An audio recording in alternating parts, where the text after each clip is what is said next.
Ce soir, on part à la découverte d'une dame qui a passé 35 ans de sa vie à aider des femmes au Burkina Faso et dans la sous-région souffrante de fistules obstétricales. Oui, nous partons à la rencontre de Madame Rasmata Kabré Ouedraogo, fondatrice de la fondation Rama. Vous entendez parler de cette fondation qui fait beaucoup concernant, bien sûr, les soins concernant les fistules obstétricales des femmes. Ce soir, nous avons le plaisir de recevoir Rasmata Kabré Ouedraogo, fondatrice de la fondation Rama. Bonsoir et bienvenue, maman. Bonsoir. Merci d'être sur Savane TV à nouveau. Merci beaucoup. Merci d'être là. Ce soir, vous n'êtes pas seul, hein, vous êtes accompagné d'une collaboratrice avec qui vous travaillez et vous l'avez dit en off, vous êtes aussi en train de léguer un peu vos savoirs aussi et voilà, léguer la gestion aussi petit à petit à des personnes qui vous accompagnent. Nous sommes avec Madame Angelina Odonou Zongo, chargée des soins au niveau de la Fondation Rama. Bonsoir. Bonsoir. Merci d'être là. Merci. Merci à toutes les deux d'être sur ce plateau pour nous parler de la Fondation Rama. D'où notre thème de ce soir, à la découverte de la Fondation Rama. Alors, Maman Kabré, déjà pour commencer, alors la Fondation Rama a vu le jour quand et est-ce que vous avez une formation en santé à la base? Merci bien. Et la Fondation Rama est née d'une volonté personnelle en 1990. En 1990, dans mon village à Nimdi, dans le département de Tchanguendasouri. Et rapidement, en 1997, c'est devenu une association. Et on a évolué comme ça. Et en 2006, c'est devenu une fondation. Effectivement, j'ai eu une formation en santé. Tout d'abord, en 1986, j'étais fille de salle. Et en 1993, j'ai fait une formation, j'ai eu un concours professionnel et je suis devenue une accoucheuse auxiliaire. Et j'ai travaillé jusqu'en 2014 et je suis partie à la retraite. Et est-ce que c'est après votre retraite que les activités de la Fondation ont pris un peu plus d'ampleur? Je peux dire non. Je peux dire non. Depuis 1990, je me suis toujours battue vraiment pour la cause des femmes. Donc je peux dire que c'est depuis 1990 qu'on a évolué parce que j'ai créé ce groupement féminin dans mon propre village parce que j'ai constaté que les femmes de mon village avaient des difficultés. Elles n'avaient pas accès à un centre de santé, donc il y avait, je peux dire que le taux de mortalité maternelle et infantile était énorme. Donc rapidement j'ai créé un groupement féminin pour sensibiliser ces femmes-là, malgré que les centres de santé sont loin du village, elles n'ont qu'à faire un effort pour aller suivre leur consultation prénatale. Donc c'est comme ça, en 1990, qu'on a commencé et on a évolué petit à petit et voilà, c'est abouti à une fondation. D'accord. Maintenant, je donne la parole à Madame Odonou pour la suite.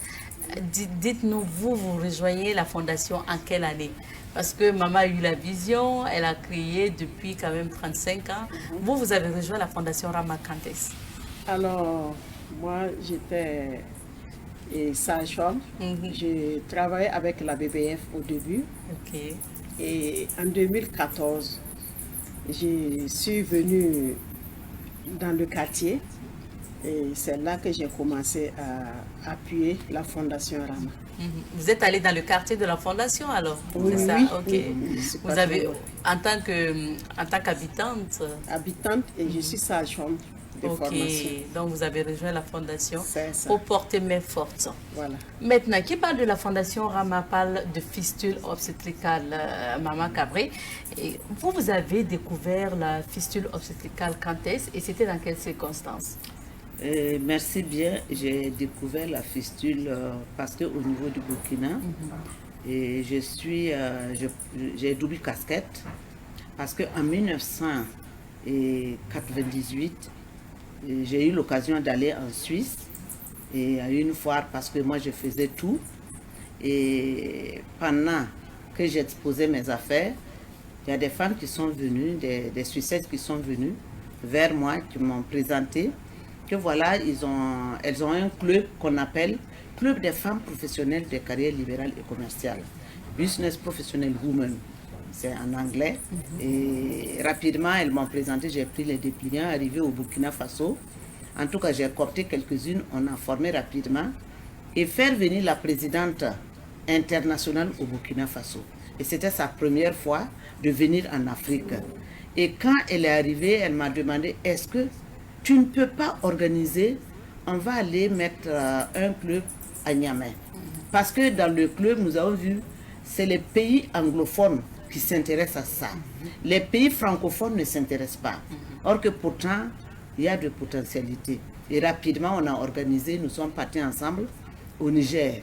Et arrivé au Niger, pour la mise en place de BPW, la présidente m'a dit que leur cheval de bataille, elles viennent en aide aux femmes victimes de fistules obstétricales. Et c'est là, rapidement, on a eu l'occasion. Ensemble, nous sommes partis à l'hôpital pour rendre visite à ces femmes-là. Effectivement, on a vu des femmes qui étaient internées depuis 20 ans, 15 ans, à cause de la fistule. Donc, elles ont un centre. Donc, rapidement, quand je suis revenue au Burkina en 2002, je me suis dit, mais pourquoi pas? Et rapidement, nous sommes partis à l'hôpital prendre des renseignements. On nous a dit effectivement que la fistule obstétricale existe bel et bien. Que c'est une réalité aussi au Burkina. Que c'est une réalité aussi au Burkina.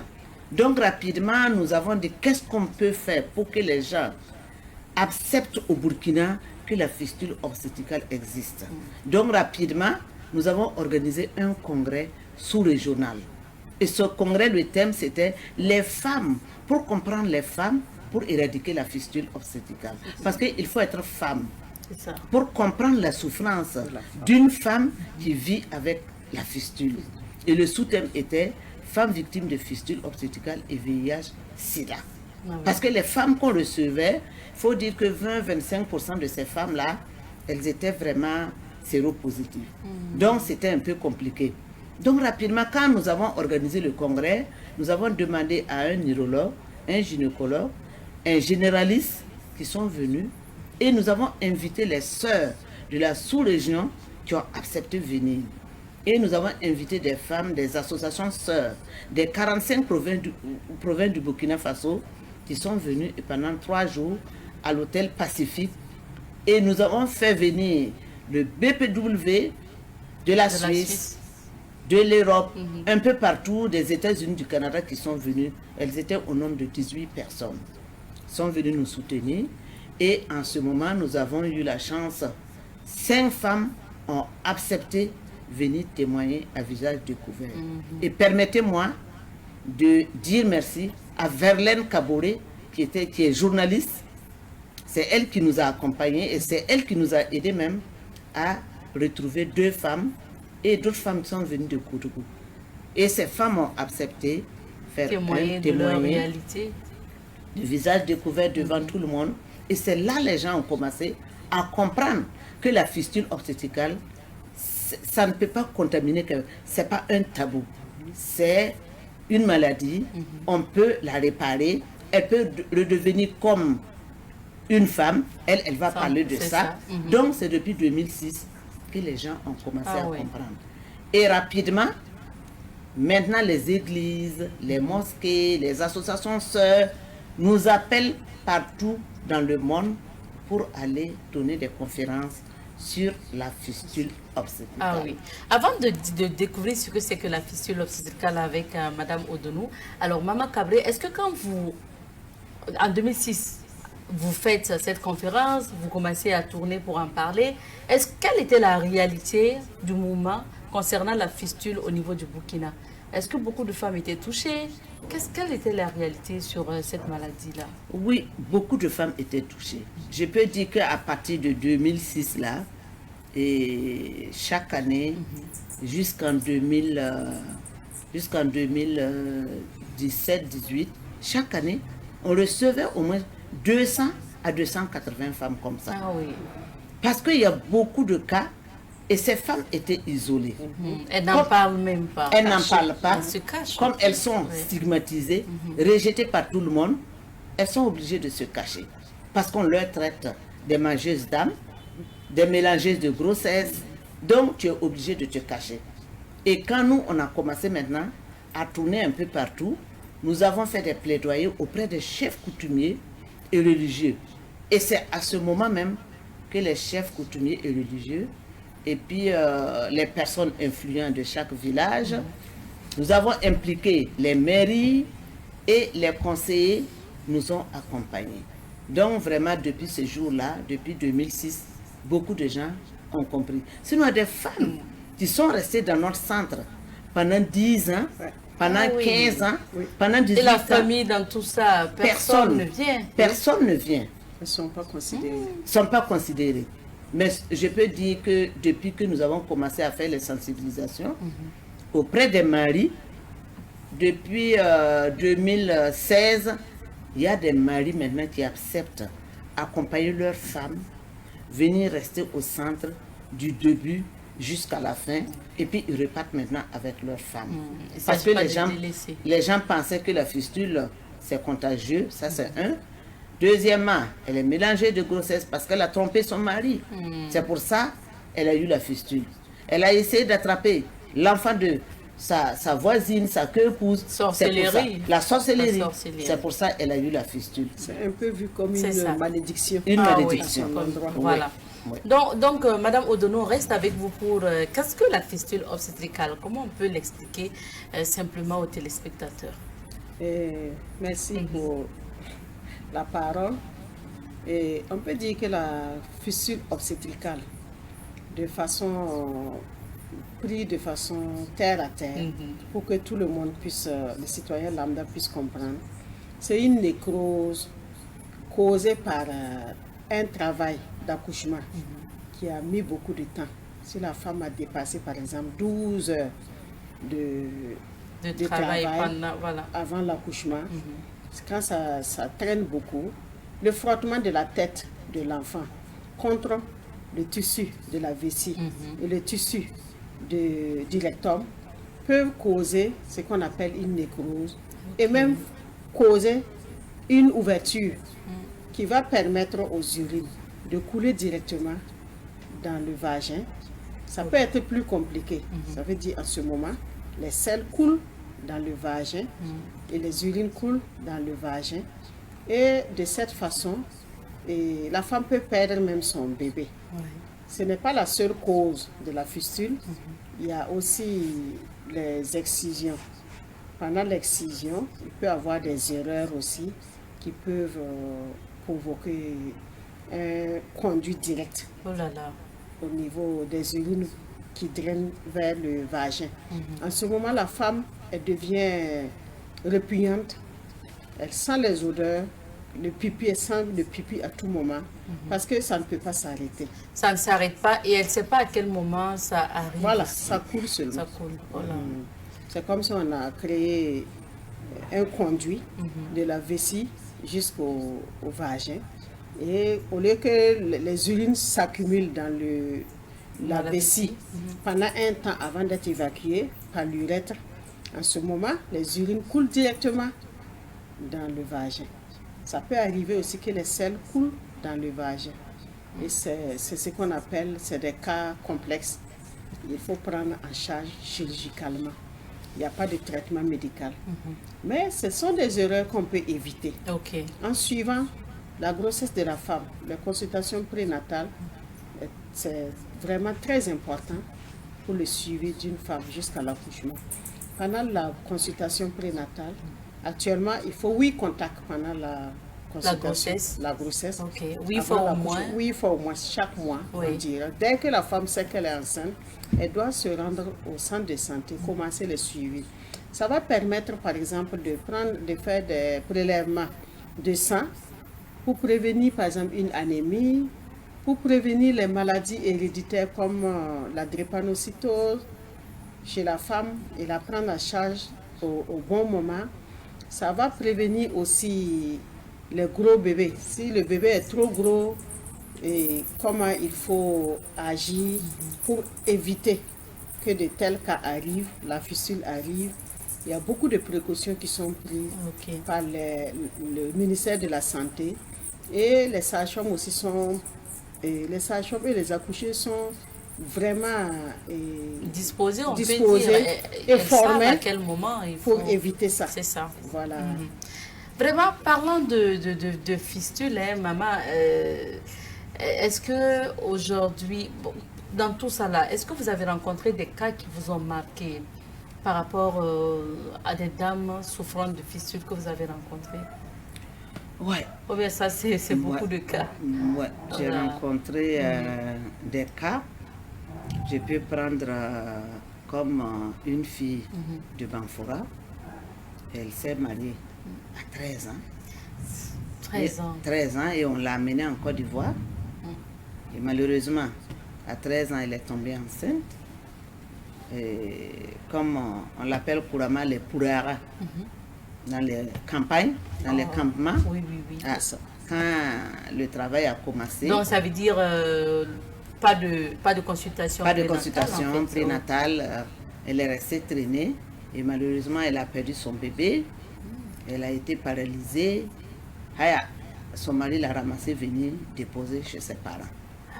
Et un jour, et sa grande soeur qui regardait la télé, comme on a l'habitude de venir à Savane pour parler, sa grande soeur qui a vu, et sa grande soeur a appelé rapidement, a amené ma soeur à Ouaga. Il y a une mamie qui est à Ouaga qui travaille dans ce sens, qui s'occupe de ces femmes-là. Et on l'a amenée, et quand on l'a amenée, elle ne pouvait pas marcher. Elle est restée chez nous pendant presque 15 ans, et elle a été opérée plus de 10 fois. Et parce que c'était grave. C'était grave. C'était grave.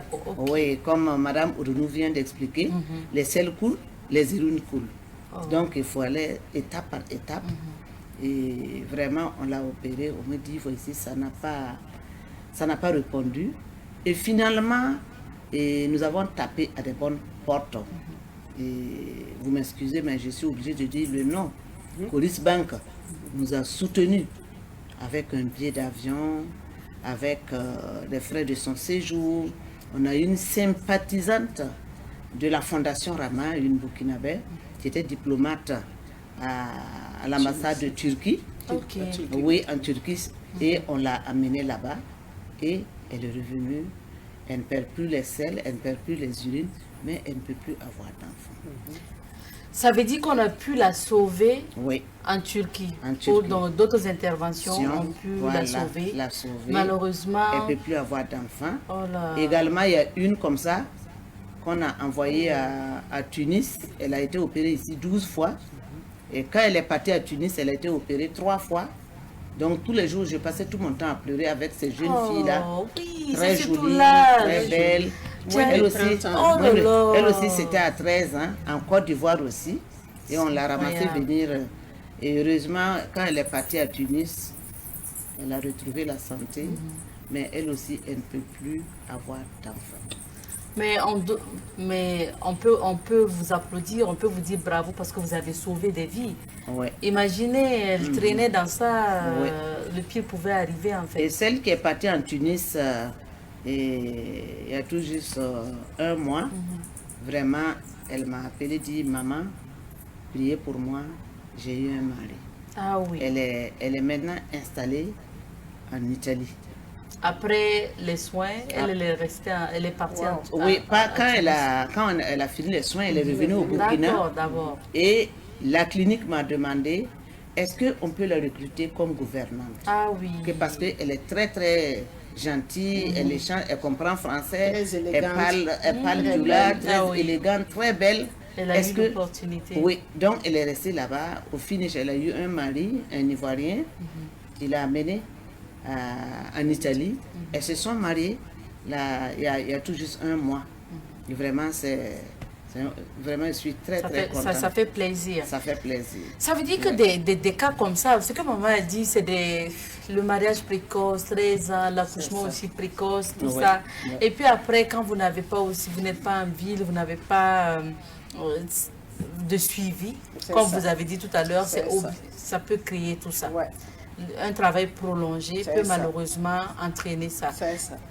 Et ce qui est important aussi, c'est de dire un mot par rapport aux familles. Qu'est-ce que les familles doivent faire pour quand même éviter que ces jeunes filles-là aussi sombrent dans une possibilité d'avoir la fistule obstétricale? C'est ça. Merci. Moi, je vais apporter une petite contribution. Donc, allez-y. Par rapport aussi à d'autres exemples. Voilà, oui. En tout cas, à l'endroit des familles, je veux vraiment demander aux familles d'accompagner les jeunes mariés. Parce qu'une fille qui s'est mariée, elle ignore beaucoup de choses. C'est ça. Elle a entendu parler de mariage, elle a eu un mari. Des fois même pour d'autres qui sont très jeunes, à 13 ans, ignorent ce qui l'attend dans un foyer. La notion même de rapport sexuel, c'est le jour du mariage qu'elle apprend que c'est ce qui devait se passer. C'est toujours des enfants. Donc, je demande aux parents d'être proches des jeunes et leur donner beaucoup de lumière par rapport à ce qui les attend dans un foyer. Et aussi demander toujours aux agents de santé de sensibiliser chaque fois quand ils ont des jeunes qui se présentent, des ados qui se présentent au centre de santé, il faut beaucoup sensibiliser. J'ai eu l'occasion de travailler avec la BBF, le centre d'écoute pour jeunes. J'ai fait 15 années là-bas, les enfants de 9 à 24 ans. Et beaucoup n'hésitaient pas, de bouche à oreille, avec toutes les sensibilisations que la BBF menait dans la communauté. Les jeunes filles venaient, même à 9 ans, 8 ans. Beaucoup viennent se renseigner, beaucoup viennent pour des questions qui étaient tabous, des questions qu'ils ne peuvent pas poser à la maison. Voilà. Les parents même ignorent de tout ça. Des enfants, même des jeunes filles, des adolescents ont réalisé des avortements 2-3 fois. Les parents ne sont même pas au courant. Donc, il faut que vraiment les parents aussi s'impliquent dans l'éducation sexuelle. Parce que les agents de santé seulement ne suffisent pas. Il faut aussi, je demande, en tout cas, l'État fait des efforts, le ministère fait des efforts. Si on peut peut-être discuter de la question souvent, sur les plateaux de télévision, je pense que ça va beaucoup lever beaucoup d'obstacles à l'endroit des jeunes. D'accord. Et puis dire aussi que quand une femme est en travail, que les parents puissent l'amener rapidement au centre de santé. L'agent de santé peut examiner et dire s'il faut attendre ou bien s'il faut rester. Il y a d'autres qui attendent et qui attendent et ça et il n'y a pas de délai et ils attendent seulement. Il y a des agents de santé aussi malheureusement qui sont prompts à renvoyer une femme en travail sans lui dire voilà tu reviens à quel moment, sans donner donc tout ça ce sont des portes ouvertes. Voilà. Comme on sait aussi qu'il y a des femmes ou des accompagnants aussi qui sont un peu têtus, on peut leur dire, écoutez, votre femme ne peut pas accoucher par voie basse, vaut mieux une intervention, vaut mieux la césarienne. Et puis vous allez voir, non, je ne veux pas de césarienne et laisser un travail prolongé. Et pire encore, ils vont donner ce qu'on appelle les symptômes traditionnels. Il y a les plantes qui poussent pour provoquer les contractions. Voilà. À un moment où ce n'est même pas encore le moment d'avoir beaucoup de contractions, malheureusement. Oui, donc faut ça faire crée attention. une hypercinésie et ça aussi a d'autres conséquences. Oh là là. Pas seulement la fistule, mais il y a aussi les ruptures utérines qui peuvent se... Donc il faut faire attention. Voilà. Donc Maman Cabré, pour parler toujours de fistule, mais surtout par rapport à la famille. Vous avez parlé de stigmatisation tout à l'heure. Est-ce qu'il y a des cas aussi que vous avez rencontrés durant tout ce parcours-là, ou des rejets de famille, des rejets de parents ou de mari qui vous ont touché? Oui, je me rappelle, il y a une dame, elle est de Zorgo, je pense, et finalement, elle avait élu domicile à l'hôpital Yalaldo. Elle a dormi pendant 2 ans sous les arbres qui font face à la maternité. Et elle ne sait pas. Pendant 2 ans? 2 ans. Wow. Et quand il pleut, elle ramasse ses affaires. Et finalement, il y a une interne qui était là pour son stage, qui l'a remarqué et s'est approchée d'elle pour lui demander, Madame, je vous vois ici depuis des années, qu'est-ce qui ne va pas? Et elle a expliqué son problème. Elle est venue, elle a accouché. Maintenant, ses urines coulent, ses selles coulent. Et dans son village, personne ne veut s'approcher d'elle. Et elle a tout fait pour venir à l'hôpital. Arrivée, on demande de l'argent. Elle n'a rien. Même pour manger, elle est obligée de sortir, demander pour pouvoir manger. Et cette femme, cette interne, lui a dit, je vais aller demander. C'est ma maman qui connaît une dame qui s'occupe de ça. Et elle a pris mon numéro avec sa maman, elle m'a appelé, je lui ai indiqué l'endroit. Et c'est elle-même qui l'a remorqué. Et puis venue chez nous. Et elle est restée avec nous pendant 6 ans. Elle a été opérée. Elle a été totalement guérie. On lui a donné un vélo, et téléphone, et on l'a formé matériel, et elle est repartie. Dans son village. J'ai dit, il faut aller. Elle a laissé 2 belles filles. J'ai dit, il faut aller t'occuper de tes filles. On l'a formée en tissage, savonnerie. Elle a donné du matériel. Elle a donné du matériel et puis de l'argent. Et quand elle est rentrée, les parents se sont levés et dit, il faut que tu te maries. Quoi? Il faut te remarier. Tu ne peux pas venir t'asseoir comme ça. Et malheureusement, elle s'est remariée. Et quand elle s'est remariée, elle est tombée enceinte. Quand elle est tombée enceinte, quand elles sont parties à l'hôpital, on a dit qu'elle ne peut pas accoucher d'elle-même. Il faut une césarienne. Le mari... Il a disparu. Disappear. Le mari a disparu. Oui, le mari a disparu. C'est ce qui arrive. C'est incroyable. Oui. Comment donc, quand le travail a commencé, elle n'avait rien, tout ça. Bon, c'était loin pour aller dans un centre médical avec antenne chirurgicale. Donc finalement, on l'a amenée dans un CSPS. Elle a perdu son bébé. Et la fistule est revenue. C'est ça. Et elle est revenue encore chez nous. Là, elle est venue rester 3 ans. Et on a pu la récupérer. Et elle a été rétablie correctement. La complexité de la fistule, c'est ça, en fait, vous voyez, ce sont ces cas-là. Ah, ok. Parce que après la fistule, il y a quand même, comment je vais dire ça, il y a quand même, c'est pas comme avant, quoi, quand on dit. Voilà, il faut beaucoup d'accompagnement. Vous voyez ça. Ce sont des femmes qui vivent dans des zones rurales, pas trop proches des agents de santé. Je peux dire que, bon, maintenant ça va. Le curricula prend en compte tout ça maintenant. Sinon, avant, il y a beaucoup d'agents de santé. Ils n'ont pas de notion sur la fistule. C'est dommage, hein, pour des cas comme ça, c'est vraiment des cas qui touchent. Vous voyez à quel point la famille peut vous abandonner alors que vous mettez votre vie en danger pour donner la vie. Mais dans tout ça, Maman Cabré, dans tout ce parcours-là, est-ce que il y a quand même eu des moments où la Fondation Rama a rencontré des difficultés?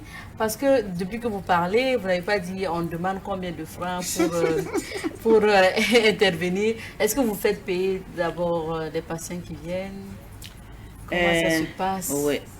Depuis 2006, nous avons eu la chance et l'UNFPA nous accompagne. L'UNFPA nous accompagne. Les titres de prise en charge pour la fistule obstétricale, c'est l'UNFPA. Kit d'intervention chirurgicale, c'est l'UNFPA qui s'occupe de ça. Mais quand la femme arrive chez nous et qu'il y a des maladies opportunistes, par exemple, la femme arrive, elle ne peut pas arriver aujourd'hui et on va rapidement l'amener pour une intervention demain. Et des fois, elles arrivent au niveau des entrejambes, comme les selles coulent, les urines coulent, il y a des plaies. Bonjour, ce qu'on appelle les mycoses. Les mycoses. Il y a des fois même, il y a des grosses plaies. Donc, il faut traiter tout ça.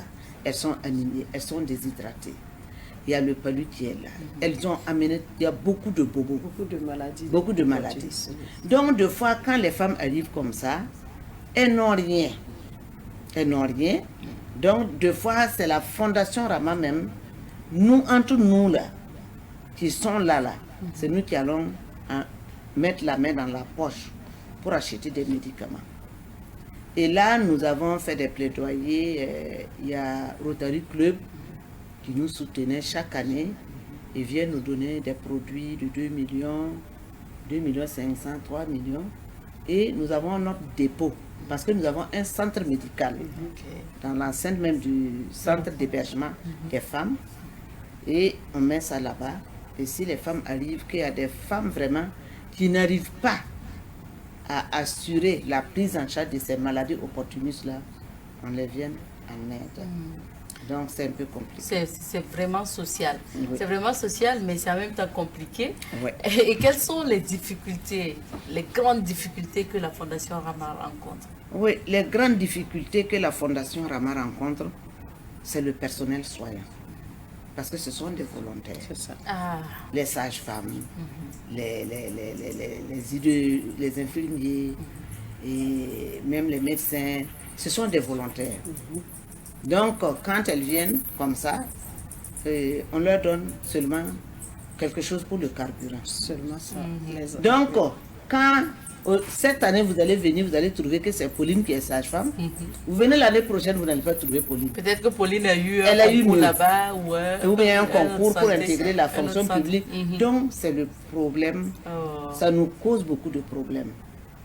Et les gens ne comprennent pas. Quand on vient, on ne trouve pas Pauline, dit ah, cette vieille-là même, elle est compliquée. Quelqu'un même ne peut même pas travailler avec celle-là longtemps. Elle chasse.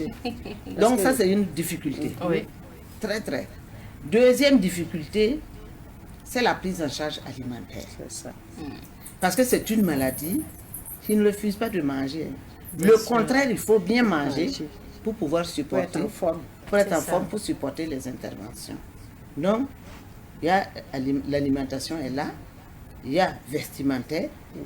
Par exemple, une femme victime de fistule, elle arrive aujourd'hui, je lui donne 3 pailles. Aujourd'hui, il faut revenir dans 2 ou 3 semaines. C'est ça. Tu ne vas pas reconnaître les 3 pailles. À force de laver. À force de laver. Il y a le savon.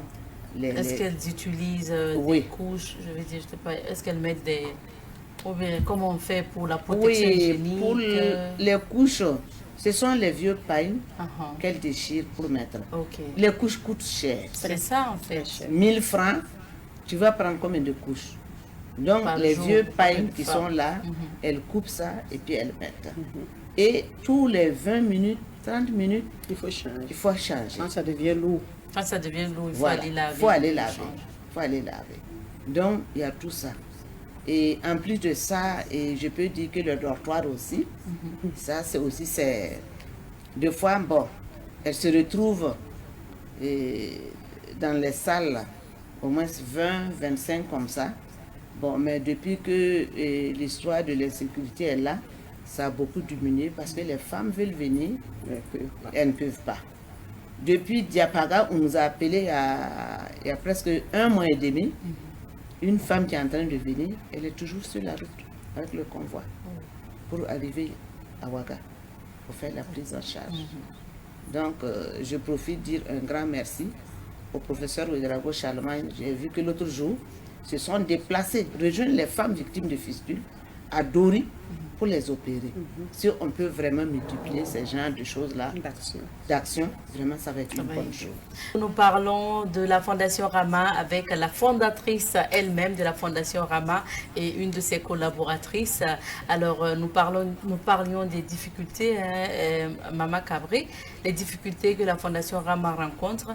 Mais est-ce qu'aujourd'hui, comment les uns et les autres peuvent aider quand même la Fondation qui accueille des femmes, qui les héberge, qui les nourrit et qui voilà, intervient pour soigner la fistule obstétricale et tout ça gracieusement? Comment tout un chacun peut vous aider? Bon, je vais profiter de votre micro pour dire un grand merci à ceux qui nous ont soutenus de 2006 jusqu'à maintenant. Et profiter de lancer un appel à tout un chacun et les bonnes volontés qui s'intéressent vraiment à tout ce que nous faisons, qu'ils sont les bienvenus. Et parlons des difficultés, on vient de parler tout de suite, vous avez posé la question des couches. Il y a des bonnes volontés aussi qui nous soutiennent avec des couches. Des couches, nous on préfère les couches caleçons. Là, pour porter, c'est plus simple. Couche maternité. C'est ça. Voilà, couche maternité en caleçon. Vraiment, c'est très très intéressant. Donc, les bonnes volontés peuvent toujours continuer à venir nous soutenir, comme on vient de le dire. Soutien alimentaire, vestimentaire, et les savons, Et en tout cas, tout ce qui te vient seulement, n'hésitez pas à nous soutenir. Également, nous allons demander, on a besoin vraiment, parce qu'on a dit qu'à défaut de la maman, il faut traiter le papa. On n'a pas les moyens pour le mur. Si on peut avoir des grillages pour reconstruire, reclôturer notre structure, parce que la nuit comme ça, par exemple, quand il fait chaud, les femmes sont souvent dehors, elles dorment dehors. Il y a des ânes, des moutons qui rentrent. Donc tout ça, ça pose vraiment un problème. Également le problème du personnel, là. Le problème du personnel soignant. Également le problème du personnel pour les... Nous avons une école, parce que la Fondation Rama a trouvé que c'était intéressant, parce qu'il y a des femmes qu'on rejetait avec leur bébé. Il y a des enfants qui sont restés dans notre centre, qui ont fait l'école primaire, même le CP1, jusqu'en classe de CM2. Donc nous avons une école maternelle et une école CP1 jusqu'au CM2. Et nos premiers élèves ont fait le certificat en 2018. Et chaque année, en tout cas, on rend grâce à Dieu, c'est 100% ou bien 99% et le taux de réussite dans notre école. Ce n'est pas seulement les femmes, les enfants de ces femmes-là. L'école est ouverte. Elle est ouverte au quartier et les enfants des pensionnaires et puis les enfants du quartier viennent. Les gens ont vu que l'école est bien, donc les gens viennent inscrire leurs enfants là-bas. Et également, le centre de santé, ce n'est pas seulement pour la prise en charge des femmes victimes de fistules obstétricales. Non, c'est ouvert à tout le monde. Toute la population peut venir se soigner là-bas. Parce que nous avons du personnel vraiment qualifié qui travaille très bien. Alors, on parlait donc des difficultés que vous avez rencontrées. Vous avez parlé des difficultés aussi que vous continuez à rencontrer. Hein. Mais est-ce que durant tout ce parcours des 35 ans, vous avez été souvent confronté à des situations qui vous ont marqué ou bien qui vous ont fait désespérer un peu, ou vous posez la question, mais vraiment, qu'est-ce que je vais faire? Est-ce que ça vous a souvent vraiment travaillé l'esprit durant des nuits? Oui, oui. J'ai eu des difficultés par rapport, comme je viens de parler, du soutien alimentaire. Des fois, quand je rentre dans notre grenier, dans notre magasin, et que je vois qu'il nous reste un sac de riz ou bien 2 sacs de riz, je peux faire des nuits blanches. Je suis là, je ne peux pas dormir. Il faut chercher des solutions. Mais grâce à Dieu, Dieu chaque fois nous envoie des bonnes personnes qui viennent vraiment nous secourir. Également, quelque chose qui me tourmente quand je vois qu'il y a une femme qui arrive avec sa fistule et en bas de sa fistule, on voit que la femme présente autre chose. Ouais, là, vraiment, c'est un peu compliqué. Il y a des femmes qui arrivent avec la fistule et en bas de la fistule, on voit qu'il y a des femmes qui viennent avec des débuts de cancer d'utérus, des cancers de sein. Donc ça, vraiment, ça nous perturbe beaucoup. Et je peux dire que tout récemment, on a reçu 2 femmes qui sont venues des PDI et vraiment ça n'allait pas. On a cherché la solution et finalement j'ai tapé à la porte du ministère de la femme qui nous ont beaucoup soutenus. On a envoyé les dossiers et ils ont dit qu'ils vont prendre en charge ces 2 femmes là. Donc vraiment ça c'est déjà quelque chose. Quand tu rencontres, soulagement. Oui, quand tu rencontres ces gens de femmes là, vraiment ça donne la chair de poule, ça te tourmente la nuit, tu ne peux même pas dormir. Parce que moi personnellement, je peux dire, je me suis donné corps et âme dans ce que je fais. Dans ce que je fais. Donc, quand il y a un petit quelque chose comme ça, vraiment ça me met mal à l'aise. Et 2 fois, il y a une de mes filles là, qui me demande, ne faut pas t'asseoir pleurer ici. Les autres courent pour chercher l'argent. Et toi, tu cours pour chercher des problèmes. Pour venir pleurer, pleurer ici. Pleurer mais c'est une ici. Mission de vie, comme on le dit souvent. C'est une mission de vie, je leur dis. Et je ne suis pas rentrée dans le travail pour chercher l'argent. C'est Dieu qui m'a choisi. C'est une mission que Dieu m'a confiée. Et j'ai confiance en Dieu et je sais que Dieu pourvoira. Dieu va m'aider. À chaque fois quand il y a un problème qui doit surgir, je vois la main de mon Dieu à côté de moi. C'est ça. Pour régler le problème. C'est ça. Alors, Madame Odonou, on a parlé des difficultés, on a parlé des difficultés que les femmes rencontrent, mais aussi que la Fondation rencontre souvent pour la prise en charge et tout. Qu'est-ce que vous pouvez ajouter par rapport à ça et aux bonnes volontés aussi qui peuvent accompagner la Fondation Rama? En tout cas, déjà, nous pouvons dire merci. Merci beaucoup, un grand merci aux bonnes volontés qui ne ménagent aucun effort pour soutenir la Fondation. Mais il faut dire que ce n'est pas des aides qui sont coordonnées. On peut recevoir l'aide et puis mettre beaucoup de temps avant d'en recevoir. Donc, ça fait que on ne peut pas planifier. Vous voyez, donc c'est comme si on vit au jour le jour. Heureusement que Tanti, c'est une femme très battante, c'est une, je peux dire que c'est une entrepreneuse parce que elle forme même les plus faibles, elle arrive à les former, de sorte que on peut en tout cas lui donner un coup de main. Même quand tu arrives là-bas, tu n'as aucune notion de comment prendre la parole. Elle-même, elle va te former. Elle va vous donner des cours Oui, de prise. oui. Et puis, elle va te donner l'occasion de te révéler aux autres. En tout cas, ça aide beaucoup. Ça aide beaucoup. Moi, j'aime beaucoup ce côté-là d'elle. D'accord. Et je lance un appel, en tout cas, à toute bonne volonté. Cette fondation-là, moi, je la connais depuis 2014. Je peux dire que depuis que je suis là-bas, je n'ai pas vu, en tout cas, Tanti chercher un intérêt quelconque. C'est toujours l'intérêt des femmes et l'intérêt des femmes et des enfants. Parce que nous tous, on a compris ça et nous l'accompagnons sans attendre quelque chose d'elle. Parce que l'argent même qu'elle peut gagner ne suffit même pas. Quand on fait le plaidoyer, c'est surtout le matériel, c'est surtout la pension alimentaire, c'est surtout les médicaments, c'est surtout le comment prendre en charge ces femmes qui viennent. Oui. Et quand elles tapent aux portes, c'est surtout dans ce sens-là. D'accord. Et parlant justement de la prise en charge de ces femmes-là, et on revient à la fistule obstétricale, et Madame Odonou, quand une femme arrive avec son mal, surtout si c'est révélé qu'elle souffre de fistule obstétricale, quel est le processus que vous avez à votre niveau jusqu'à l'intervention? D'accord. Merci.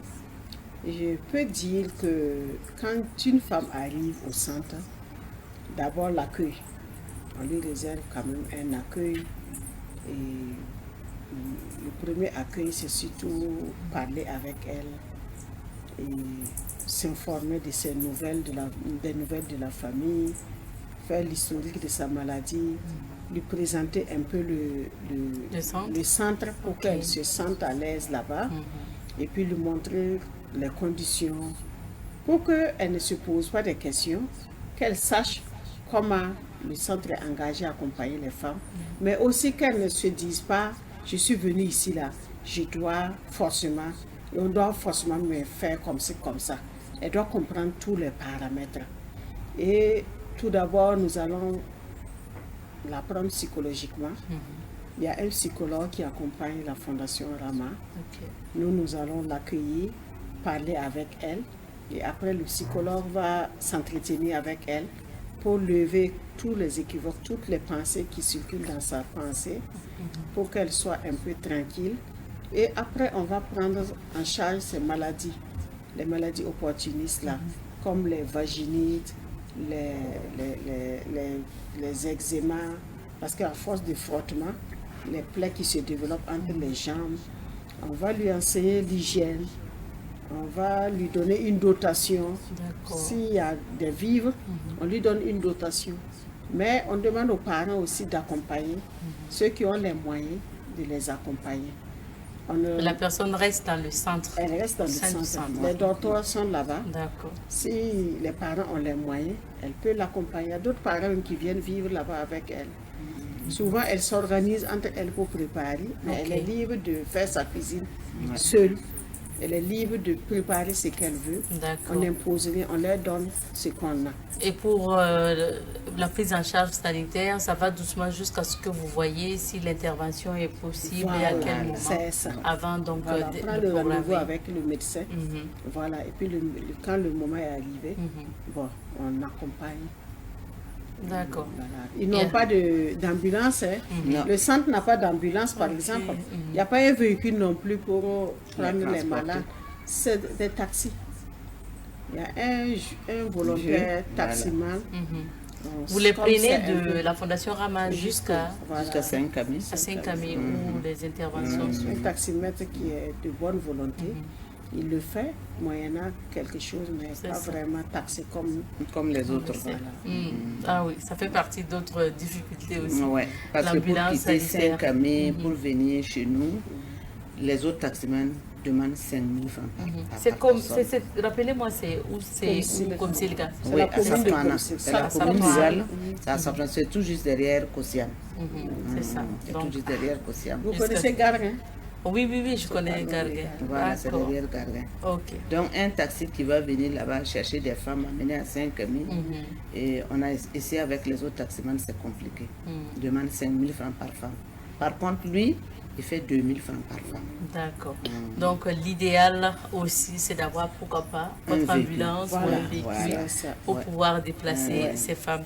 Alors, mine de rien, on tend vers la fin de notre entretien et j'aimerais qu'on parle de l'après, Maman Cabri.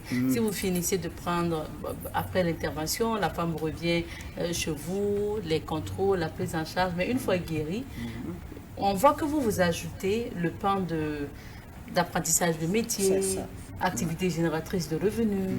Parlez-nous de ce côté.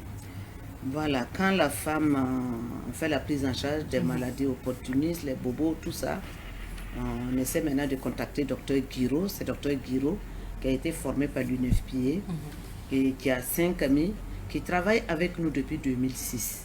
Depuis 2006, il était à Dori. Nous, on accueillait les femmes et on les envoyait à Dori pour leur prise en charge chirurgicale. Mais avec le think tank, Dr Guiraud est à Ouagadougou et il est à Saint-Camille maintenant et on continue à travailler avec lui. Donc quand les femmes partent pour la prise en charge chirurgicale, après la prise en charge chirurgicale, elles restent à Saint-Camille, il y a d'autres 2 semaines, il y a d'autres 3 semaines, il y a d'autres même qui font 1 mois, tout dépend. Et elles reviennent maintenant chez nous parce qu'elles viennent de loin. Et comme elles viennent de loin, elles ne peuvent pas repartir. Parce que si elles repartent avec les secousses, avec les visites de routine, ça va être compliqué. Donc, ça va être très, très compliqué. Donc, elles reviennent au centre d'hébergement. Et on les programme pour leur visite de routine. On peut leur donner 2 semaines, on peut leur donner 3 semaines, on peut leur donner 1 mois, au moins 2 visites de routine. Et si on voit maintenant que la femme est complètement guérie, on ne t'impose pas. On te présente, voilà, tu peux faire la maraîchiculture, tu peux faire la saponification, tu peux faire la teinture tissage. Et la femme choisit ce qu'elle veut. Et on le regroupe maintenant, on fait la formation de 25 personnes, ou bien de 15 femmes, ou bien de 10 femmes. Ça dépend. Parce que là, nous aussi, on tape à des portes pour demander à des bonnes volontés qui vont supporter ces formations et puis la dotation des kits. Et une fois qu'elles sont guéries, après la formation, on leur donne tout le matériel et elles repartent dans leur village. Et nous maintenant, on s'organise pour aller superviser ces femmes-là. Il y a eu les femmes de Tamen de Souris, plus précisément, et à chose, là où il y a les caïmans sacrés à Bazoulé, il y a au moins 15 femmes qui sont venues se soigner chez nous. Et leur fort, c'est la maraîchiculture. Donc nous nous sommes battus, la Fondation Rama s'est battue et nous avons eu un forage pour ces femmes-là. Et à l'heure actuelle, elles font la maraîchiculture. Avant, il fallait te lever à 3 heures du matin pour aller t'aligner dans un forage pour acheter au moins 60 bidons d'eau de 20 litres. Merci beaucoup. Mais maintenant, elles ont leur forage. Merci. Oui. Le temps est terminé et on va devoir s'arrêter ici, mais je vous permets de donner le contact de la Fondation Rama, le contact officiel, Maman Kabri. Oui, le contact officiel, c'est le 70 26 02 24 ou le 78 70 15 47. Merci beaucoup et bon courage à vous et surtout plein de santé et puis plein d'années de vie pour accompagner encore ces femmes pour leur bonheur. Merci beaucoup. Merci beaucoup. Merci à vous d'être passé. Nous étions avec nos invités de la Fondation Rama, la fondatrice elle-même et puis une de ses collaboratrices pour découvrir ensemble la Fondation Rama. On s'arrête ici pour l'émission Féminin Pluriel de ce soir. Allez, cuisse.